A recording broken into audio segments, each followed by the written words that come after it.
श्री कृष्णदास कविराज विरचितम्।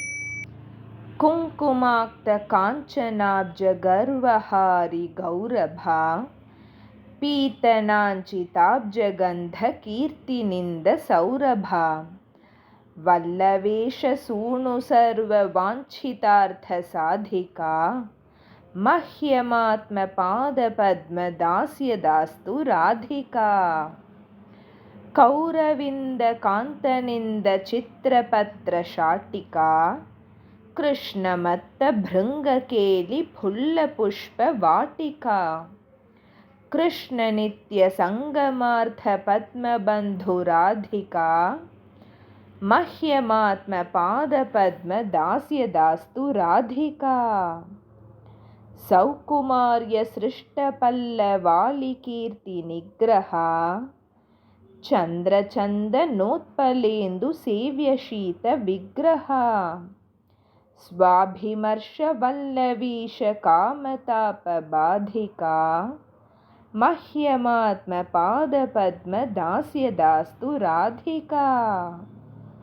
विश्ववन्द्य यौवताभिवन्दतापि या रमा रूपनव्य यौवनादि सम्पदा न यत्समा शीलहार्दलीलया च सायतोऽस्ति नाधिका मह्यमात्मपादपद्म दास्यदास्तु राधिका।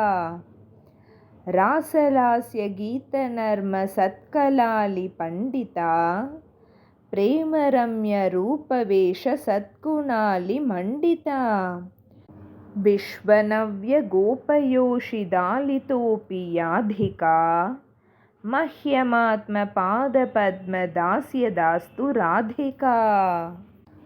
नित्यनव्यरूपकेलि कृष्णभावसम्पदा कृष्णरागबन्धगोपयौवतेषु कम्पदा कृष्णरूपवेशकेलि लग्नसत्समाधिका मह्यमात्मपादपद्म दास्यदास्तु राधिका। स्वेदकम्पकण्टकाश्रुगद्गदादिसञ्चिता मर्षहर्षवामतादि भावभूषणाञ्चिता कृष्णनेत्रतोषिरत्नमण्डनालिदाधिका मह्यमात्मपादपद्म दास्यदास्तु राधिका।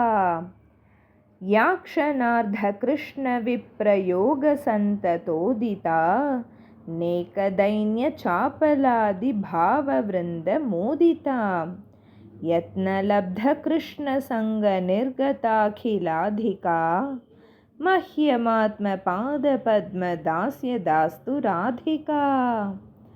अष्टकेन यस्त्वनेन नौति कृष्णवल्लभां दर्शनेऽपि शैलजादियोषिदालिदुर्लभां कृष्णसङ्गनन्दतात्मदास्यसीधुभाजनं तं करोति नन्दतालिसञ्चयाशु साजनम्।